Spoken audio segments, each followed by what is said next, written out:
Nah, I kind of fucked that up at the end. It's time to talk about Kingdom Hearts. I am genuinely so excited to get to talk about Kingdom Hearts. And when I say that, I don't necessarily mean the series as a whole. I I just want to talk about this. Number 4 on my list is Kingdom Hearts the series, and just a couple housekeeping things I want to say before I get started. I don't even think it's a couple, it's really just one. I am wearing a different shirt. This is just the shirt I was gonna wear today, because unlike the Rishia shirt, my Pikachu shirts actually fit pretty well. And I was like, oh, I should change and like just get into the Rishia shirt, because that's what I've been wearing for the videos. And I was like, you know what? No. Now we're in like the high tiers. This is like the creme de la creme of my list. Let's rep one of the series that we're gonna see higher up on the list. So yeah, I think that's really the only housekeeping thing I have to say. Is I guess this is day 3 of my recording, so this is the 3rd session. What I am hoping to get done today is Series 4, which is Kingdom Hearts, and then Series number 3, which I've got some of my props. I guess they do have props. Just like of the games I have and a couple figures I have from it. I don't think I'm going to get to Series 1 or 2 today. Maybe, we'll see. But with all that being said, let's talk about Kingdom Hearts 1. I've talked on my channel before about my holy trinity of video games. There's Trails in the Sky, there's Persona 5, and there's Celeste. And how, to me, these are probably my 3 favorite games of all time. And I can make a genuine good faith argument for any one of the 3 to be my favorite. When it comes to Kingdom Hearts 1, there's an argument to be made that those are the Holy Trinity, and then Kingdom Hearts 1 is right below it. There's an argument to be made that it maybe should be more of a Holy Trapezoid, and it should be those 3 plus KH1.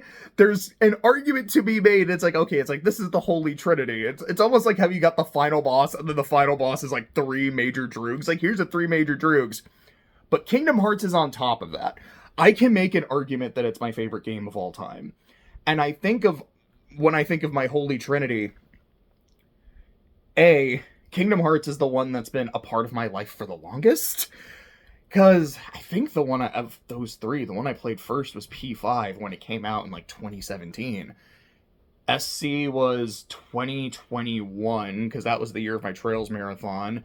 And Celeste, I don't exactly remember, but it was around that time. Okay, so just thinking of where I played it, I think Celeste was either 2019 or 2020. So they're all pretty recent. I played Kingdom Hearts in like 2002, 2003, something like that, and I would say it's probably my most played game. I believe I've told this story before, where I got it for Christmas, but I didn't get a memory card until Easter.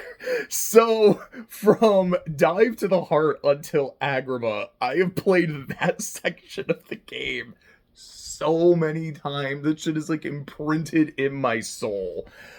And then, even not including that, just playing the entire game, I have also done that several times. It's something I've experienced a lot, but familiarity in this case does not breed contempt. It was something I was thinking about a little while ago, like, and by that I mean like 20 minutes ago, like before I started recording, because I was just like, the thing about Kingdom Hearts, I think the point I really want to make, I was talking about Lunar 2 a while ago, both Lunar games, and now to me, Lunar 1 is this fairy tale about the power of love and blah, blah, blah, blah, blah, and like, it's sweet and it's nice. Lunar 2 is the game that actually shows it, and shows that this is what happens when you do truly love someone, and the way that it can change a person, and for the better and whatnot, is something I really appreciate. And if that is about love, Kingdom Hearts is about friendship, and not just the, my friends are my power, and like with the power of friendship, I can do anything, but just like how genuinely how wonderful it is to have friends and to be able to just bond with people. I feel like it's actually a game I relate to. And Sora is a character I relate to because how, like, with Sora going to all these different worlds, I am someone who moved a lot as a kid. It's like, this is where I'm from, and then I was here for a while, then I was here for a while, and then I was there, then I was back there, and blah, blah, blah, blah, blah, blah, blah, blah, blah, and now I've been here for a long time. And also, like Sora, I've had to leave people behind, but every time I go to a new place, I've been able to find people that I really bond with, people that I really like and enjoy their company. And even if I've had to leave them behind too, and they're not people I kept in contact with, they still meant a lot to me. And those bonds and those memories, to me, that they're things I carry with me, and they're things that I feel like last forever. This is a game that was also introduced to me by my best friend. It was also a game that I played with my sister a lot. It's a game I'm currently playing with a very good friend. Another couple very good friends of mine earlier this year were playing through the series. It is a game about friendship, and in just my personal experience with the game. How do I want to say? I had the sentence and I kind of lost it, but I think I think you can kind of get what I'm saying. It is about the bonds you make, and there are so many bonds and memories I have playing this game with people who matter to me.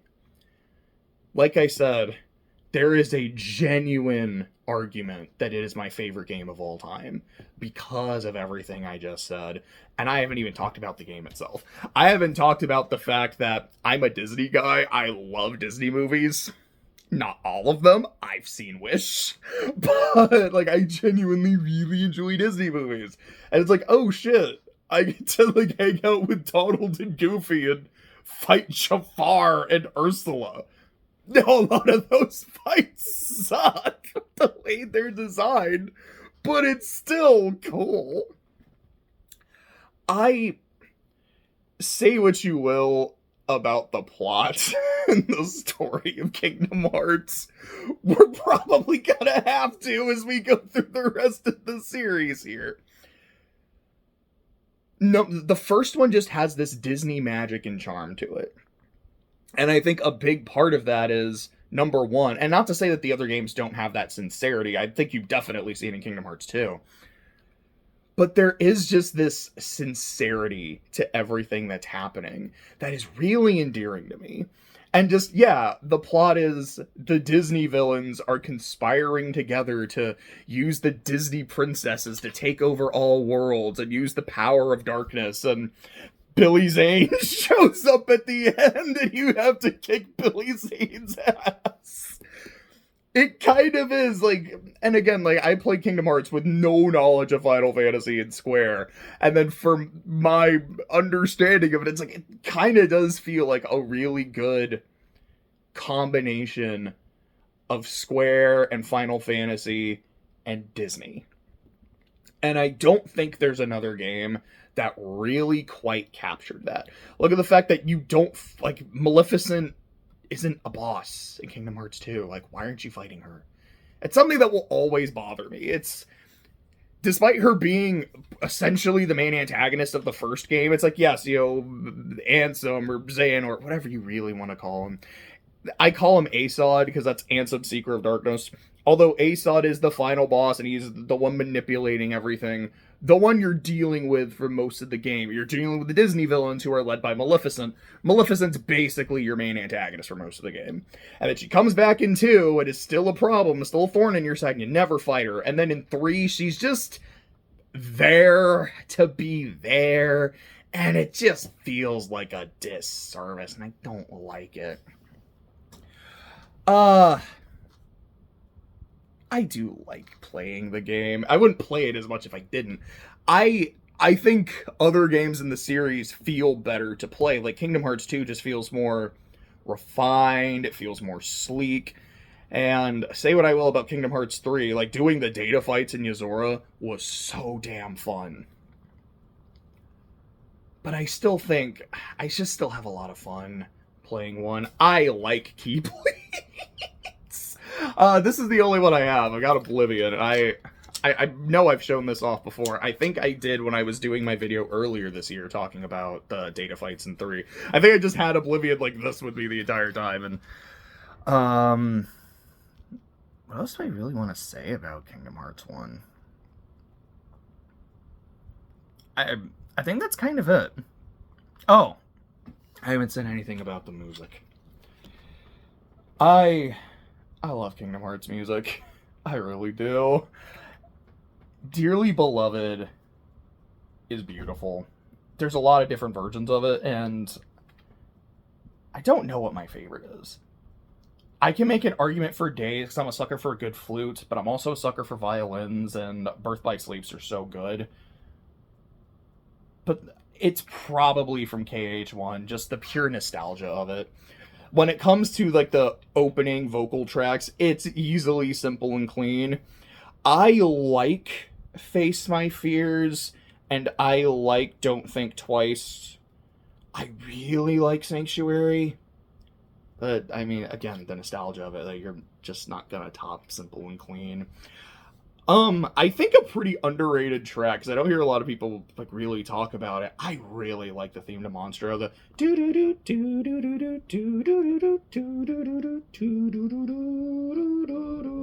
like, we were just doing Monstro the other day, so it's not really been stuck in my head, but it's kind of fresh. The theme's great. I absolutely love it. If you've never played Kingdom Hearts, please do.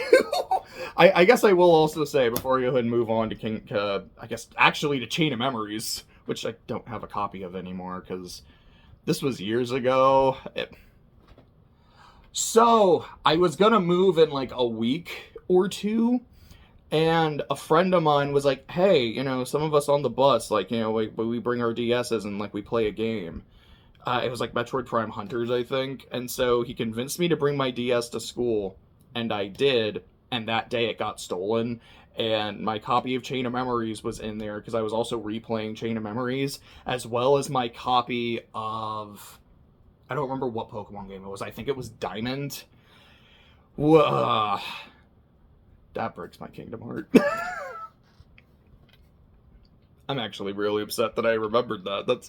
That one's not a good memory. Nominate can take that one. I would not lament losing that one. But the thing I was gonna bring up is Sora was my most wanted character in Smash Bros. For a long time. And seeing him be the last character in Ultimate made me so happy. The Sora is finally here. I was just... I made a video on that. Like, I did my live reaction because I didn't know who the character was. I was like, alright, this is gonna be the last character, the final trailer. Let's go. And as the trailer's going up, so I'm watching it with Clay, he's like, dude, I think this is Dark Souls. You know, it's like everything is like dead, and now there's the fire. And I'm like, oh my god, holy crap, I think you're right.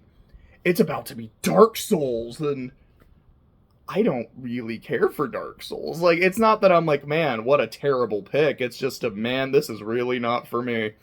I wanted Sora so bad. There was like a leak the other day, and what a fool that I believed it.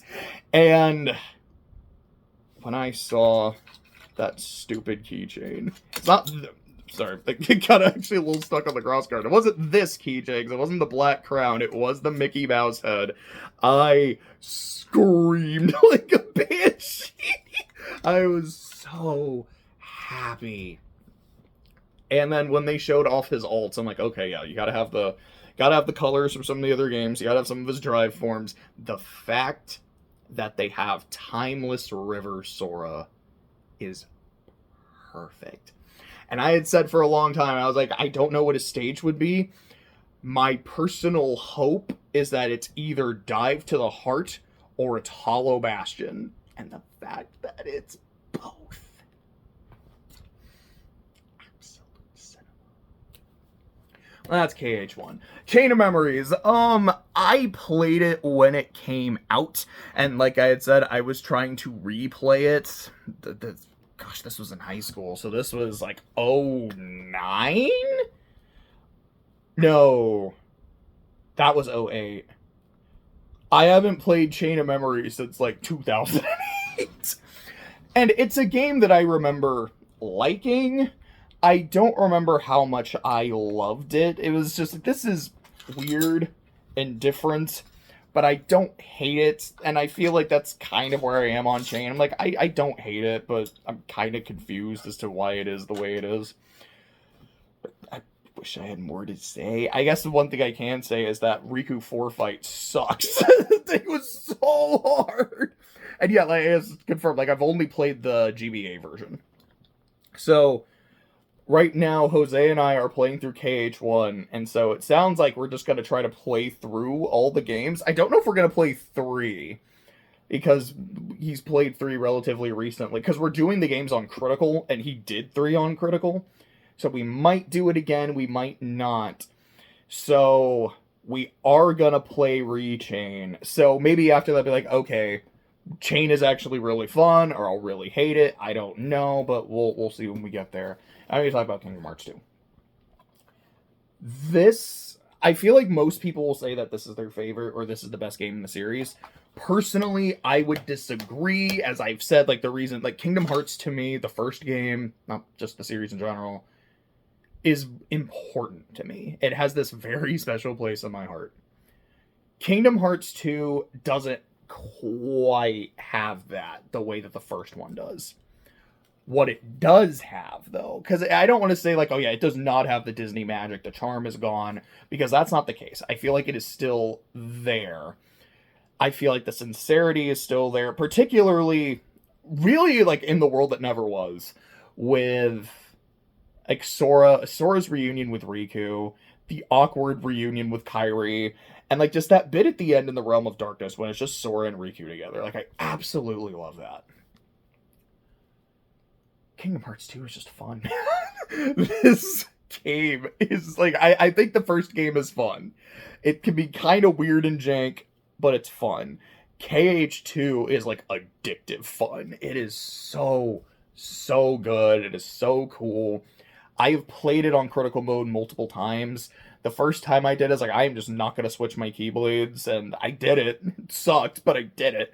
And then the next time I did it, was like, all right, now I didn't 100% it, because I didn't do everything in the journal. So I'm like, look, I don't care about getting a high enough score on my fucking skateboard. But I beat all the cups. Beat all the mushrooms. The mushrooms sucked. I hated them. Beat all the data fights, and I beat Terra. So as far as I'm concerned, it's like, did I 100% it? No. But I did everything that I wanted. To me, I did everything that mattered. And I absolutely love it. One thing I will say is I feel like around Chain, it's like this is where the story... It's not like the story gets completely off the rails at this point, but this is where it starts to get a little weird, because there's a lot of information you very clearly don't have at this point, and there's the fact that when you get to Kingdom Hearts 2, people who thought this is the direct sequel missed an entire game because it was on a different console, and that's kind of where the problems start. As someone who played Chain, I was able to follow Kingdom Hearts 2, and I still like the story of 2. I think it still has problems. Something that will never make sense to me is like, okay. If Sora turns, I'm going to do a rant. If Sora turns into a Heartless in Hollow Bastion at the end of the first game, where he releases Kairi's heart, which also means he released Ven's heart, and I don't know where it went after he did that. I don't remember if that's ever explained. Why didn't it just go back to Ven in Castle Oblivion? I think there's a thing where, like, he was sealed, so it couldn't reach him. Like, cool, so what happened to it after that? I don't know, because I don't think Nomura had any of this planned at that point. But Sora turned into a Heartless. Sora has a nobody. Sora specifically has Roxas as his nobody. So, where is Roxas? Because if Sora is doing this, and his body becomes the nobody, Roxas should have been there in all of Bastion. Like, I'm pretty sure that's how that's supposed to work. And maybe it doesn't, which makes even less sense why it wouldn't. I'm like, so, number one, where's Roxas? Number two, the fact that, when Kyrie hugs Sora, he turns back into a person because he's getting his heart back. And now he has a body. So Sora has his heart and he has his body, but he doesn't have his body because his body is Roxas. I don't get it.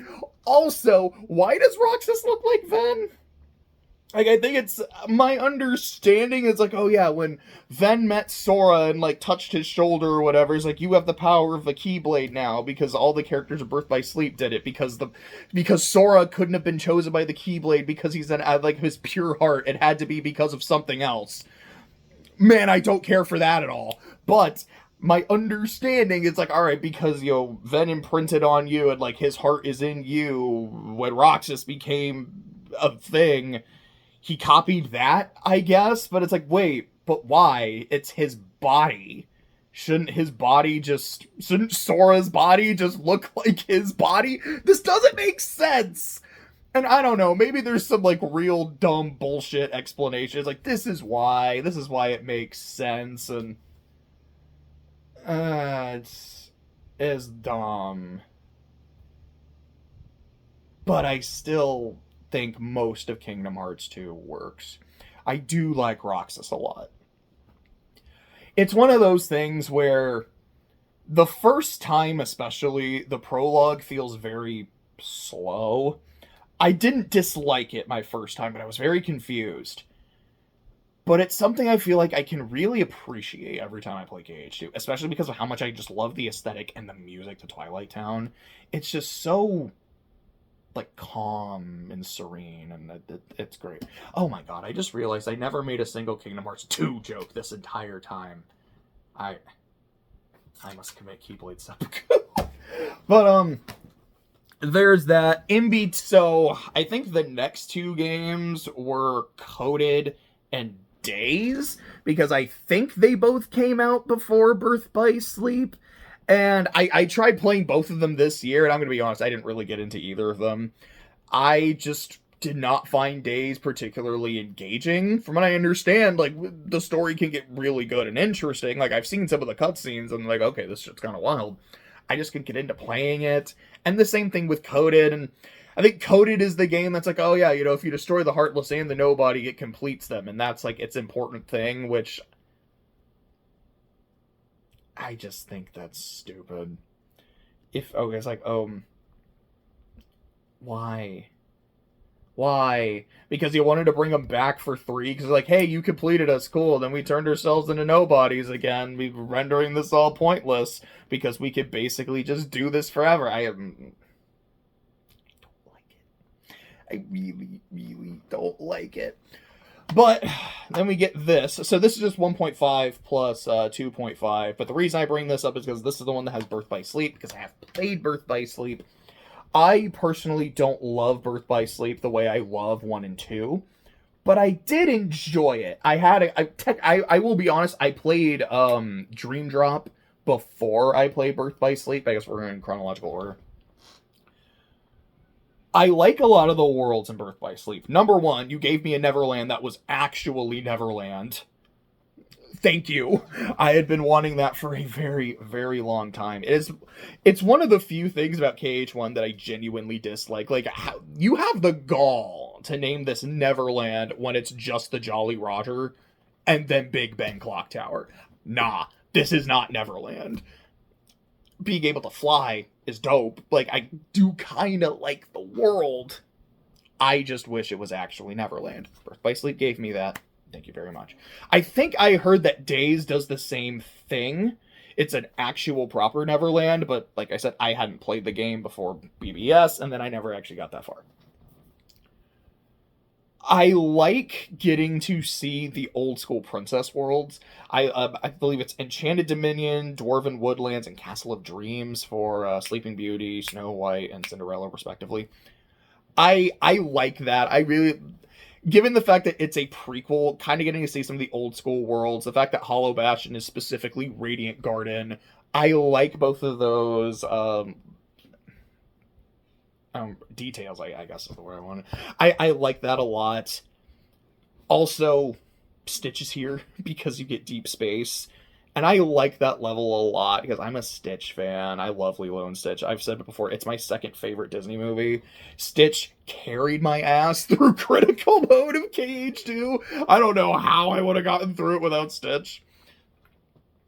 I've seen the look for the new live action Stitch, and the first time I saw it, I just kind of went, I don't like it. But I've seen like another image that looked a lot better. I don't want to say I'm looking forward to it, but I'm now tentatively optimistic. I hope it's good. I mean, I'm not trying to root for the live action remakes to fail, although I'm not crazy about the fact that they exist that are still happening. But look, like, if you can make another good Lilo and Stitch movie, make another good Lilo and Stitch movie. I think that. Oh, I guess I should also probably talk about the main cast. I think they're fine. Here's my problem. Master Xehanort is so obviously evil with like the Sith yellow eyes, just the way he talks, the way he looks at people. How does no one see this dude coming? It's like, okay. Like, on the one hand, like, okay, Terra, Aqua, and Ven, they know he's one of the masters. He's someone worthy of respect. Terra is not exactly the sharpest tool in the shed, but I feel like for the most part, he was kind of, and it's like he basically trusted the first person he met in every world. It just kind of happened to be the villains. And I think there were a few times where he's like, I can kind of tell that you're not on the up and up, but I'll play along for now. I do like that there's a boss fight against Peter Pan and just put Peter Pan in his place. That's so funny. But, Ericus. I could not remember Mark Hamill's name in this game for a second. My understanding, especially from later games, that Ericus and Xehanort have known each other forever. They've always been besties, and Ericus is just kind of always known. It's like, he's my boy. He's kind of a piece of shit, and he's got problems. And he still trusted him, and he still let him in proximity to his students. Like, I feel that most of this game is just Ericus's fault. Then you get to Kingdom Hearts 3, where he's like, look, I know this guy was a horrible person, an absolute piece of shit, but I forgive him, and so all of you should forgive him as well. So we're just basically going to let Xehanort into heaven, and I was talking about Lunar 2 the other day, and how there's like a theme of forgiveness, and how it really works with every individual character. I absolutely I really don't want to talk about Kingdom Hearts 3, but we will. Oh, we will. 2.8. I don't really know anything about back cover or Union Cross. I haven't watched it. I genuinely don't think I care. I'm not even sorry. I just don't. I'm here for Sora. I'm here to go see Disney World. I want to fight Sephiroth and Cloud in the Coliseum. I want to be able to summon Lightning McQueen and start doing donuts over Heartless and hearing him go, "Ka-chow! Wow, Sora!" That's what I'm here for.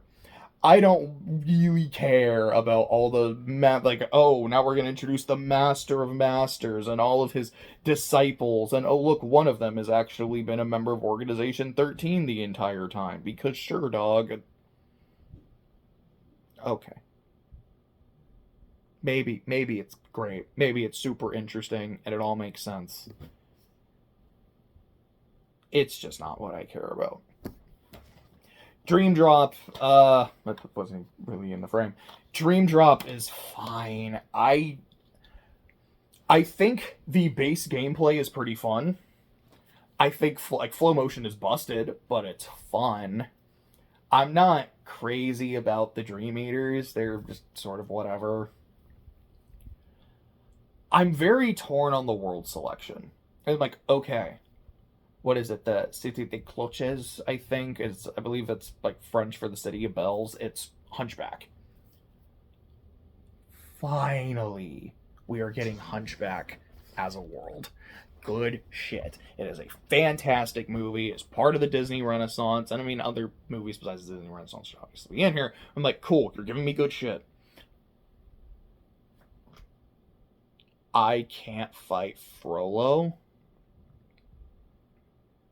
You mean to tell me you had the chance to make Frollo a boss? You could have turned him into a Heartless or some, like, gargoyle or something. And you didn't do it. No, because it's a sleeping world. You gotta fight the nightmares. In the Grid, we fight Rinsler. In Symphony of Sorcery, we fight Chernabog. You couldn't give me Frollo? You couldn't give me the evil priest? The evil judge? Nah. I hate that decision. The Grid, from what I remember, like, I kind of liked it.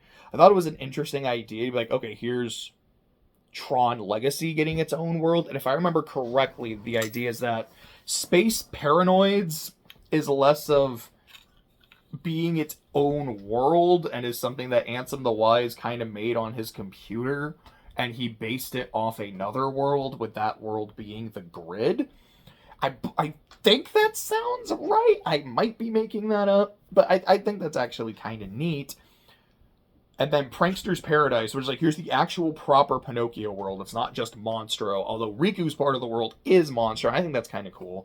We get Traverse Town again. I'm always excited for Traverse Town. Symphony of Sorcery is amazing. I am a big Fantasia fan, and having a whole-ass Fantasia world is just... loved it. I guess when I say I'm torn on the worlds, like, no, I actually like the worlds a lot. I just wanted to fight Frollo. Because, yeah, I thought the Country of the Musketeers was kind of a fun, neat pick. And the World That Never Was fantastic. So I guess I would say I like the worlds. Flow motion is fun. I just am not crazy about the Dream Eaters. And I thought the plot was stupid. And I hated it. And I know I said that twice, but I need to make that clear. This is the point where I said, oh, this story is completely off the rails. And I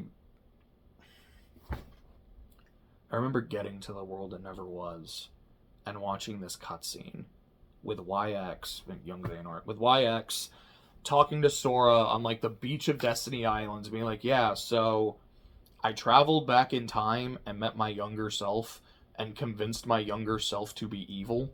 So now I'm evil, and that's why, like, blah, blah, blah, blah, blah. And I remember thinking to myself, I should just turn this shit off right now. This is so dumb. Why are we doing this? Do you remember back in the day when Jack Skellington wanted to make the Heartless dance? Because he thought it would make for a cool Halloween. And then he makes, like, a fake heart. And then Oogie Boogie wants to eat it so he can control the Heartless. But because it's a fake heart, it doesn't really do anything. And then Oogie gets mad and you fight him in his lair. I remember that. Can we go back to that? Because that was fun. That was silly. That was goofy in the best possible way. This is like, oh yeah, we can track you because you've got an X on your clothes, and X is like our thing. No. To quote Weezer, say it ain't so. To quote Waka, say it ain't so, bro. Why? And then 2.8, the prologue to or like point to, I don't know what the hell it's actually called. The thing with Aqua, it's basically just a tech demo for Kingdom Hearts 3, and it's a pretty fun tech demo, because even with its problems, Kingdom Hearts 3 is a pretty ding-dang fun game. So there's really not much to say about that. I guess just, like, actually playing as Aqua and, like, her descent through the land of darkness and her trying to keep her sanity as long as possible is genuinely really interesting. And then when you get to 3, it's like, oh, this is kind of tragic and heartbreaking. Speaking of which, Kingdom Hearts 3.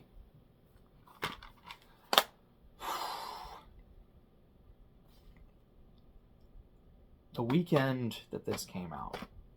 Actually, I don't think it came out in the weekend. I think it came out on like a Monday or Tuesday. But I remember that week. Because there were two. Did at that time. Two things I was so excited for and so looking forward to. Number one. Sorry, I'm leaning forward to look at my notes. I just looked at the camera. You're just getting nothing but mouth. Sorry, that was kind of gross. Number one was Kingdom Hearts 3. Game I had been waiting for years. The other was the NFC Championship game between the Rams and the Saints in New Orleans. Possibly one of the most disappointing weeks of my life. I was burned by that game and by the no call, and also when Drew Brees threw the interception in overtime, he was clearly hit in the head, which also should have been a call, but I digress. And I was burned by this. To me, this is the most disappointing game I've ever played. And I've played Kuro 2. I've talked about Kuro 2 and how much I hate Kuro 2. Is Kuro 2 worse? Probably. Kuro 2, I think, is probably worse because of how much longer it is, and it felt like it was actively wasting my time. But for me, Kingdom Hearts 3 had more expectations. Again, been waiting for years. I think Olympus is awesome. I think Toy Box is awesome. I was so happy to see Toy Story. I thought Kingdom of Corona was awesome. Monstropolis was fine. Like, I liked it. I don't think I loved it. Arendelle, I thought kind of sucked. I just remember not liking San Francisco, and I did not like the Caribbean. I know a lot of people love it. I've heard a lot of people say it's the best world in the game. It's one of the best worlds in the series. You have to keep in mind, I'm not an open world guy. And so this just being like, here is a giant map. You can go explore, go do stuff to make your ship and all the customization. I'm like, I'm not going to say this isn't cool, but I'm going to say it's not what I'm here for. Now, fighting Davy Jones and the Kraken on the Flying Dutchman in like the middle of like a monsoon, that's what I'm here for. That's what Kingdom Hearts is all about. But yeah, it's like, I think the first third of the game is amazing, and then it just kind of peters off. There's not a lot of story until you get to the end of the game, and then all of the story happens all at once. The scene where everyone loses to the giant tidal wave and dies is so stupid. Kairi, bless her heart, she does nothing. Axel, bless his heart, he does nothing.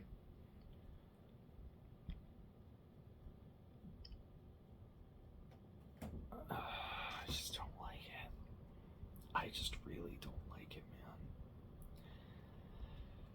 man. I will never forget watching Sora share a Powerpuff Fruit with Kairi and feeling nothing. Something that they made a point of in the first game. Destiny Island, there's the star-shaped fruit, it's the Powerpuff Fruit, and if you share it with someone, your destinies are intertwined, you'll be with them forever, and it's the sweetest, most beautiful thing. And in KH1, Sora and Riku are running a race, and they make a bet, and Sora's like, alright, if I win, I'm captain. And if you win, I get to share a Powerpuff with Kairi. What? Deal. Winner gets to share a Powerpuff with Kairi. Wait a minute! Like, I love Sora. But,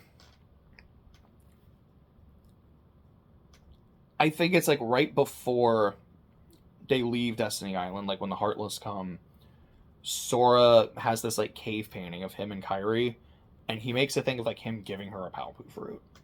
And at the end of the game, when Kairi is alone on Destiny Island, because Sora and Riku are not there, she reciprocates it. And it's very sweet, and I love it. And then in 3, they actually do it. They, like, sit together, they share the fruit, and it's just this moment of, like, bonding and love. And I felt nothing. because this game just made me feel nothing. The data fights are really fun, though. I have to say that. The fight with Yozora is amazing. It's so hard, but it's so fun. I kind of hate to end Kingdom Hearts on such a downer, but it really is like, man, Kingdom Hearts, one of my favorite games of all time. Kingdom Hearts 2, one of my favorite games of all time. Birth by Sleep, yeah, I do like it, and then there's everything else. Oh, the one more prop I wanted to show off is this little Heartless that I got. I just think it's neat. I think it actually looks really cool. That was series number 4. That was about 40 minutes. So, I guess the question is, do I go ahead and start number 3, or do I make it its own video? I think because it's 40 minutes, I'm going to cut it here, and then we'll get to number 3, and I'll probably try to start that here in just a sec.